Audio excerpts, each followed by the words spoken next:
আসসালামু আলাইকুম viewers, Sabinus কিচেনে তোমাদের স্বাগত জানাই। আমার জীবনের সবথেকে সেরা টেস্ট হলো এই মোচার বড়ার রেসিপি। এইভাবে একবার তুমি বানিয়ে দেখো, আশা করছি তোমাদের খুবই ভালো লাগবে। Aha. Yes.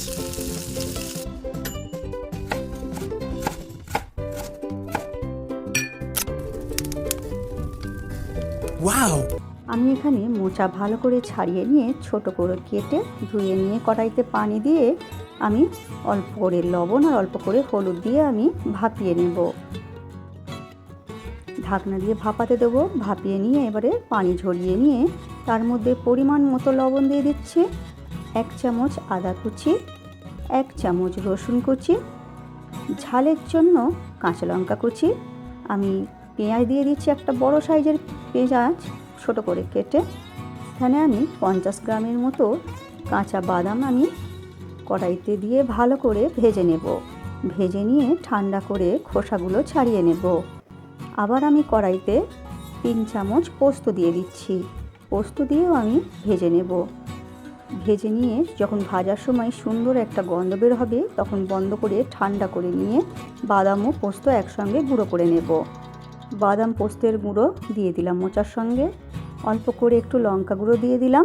ঝালটা তোমাদের পরিমাণ মতো তোমরা দিয়ে নেবে। আর 1 চামচ ভাজা ধনে গুঁড়ো দিয়ে দিচ্ছি। দিয়ে এবারে হাত দিয়ে ভালো করে কচলে কচলে আমি মেখে নেব। এবারে মাখা হয়ে গেলে এর মধ্যে আমি বেসন দিয়ে দিচ্ছি 100 গ্রামের মতো। তোমাদের যতটা মাখতে বেসন লাগবে ততটা তোমরা নিয়ে নেবে। ভালো করে বেসন দিয়ে মেখে নিচ্ছি। মেখে নিয়ে এরপর আমি রেখে দিয়ে এরপর একটি চুলাতে আমি মাটির কড়াই বসিয়ে নিচ্ছি। তোমরা লোহা বা সিলভারের কড়াতেও ভাজতে পারো।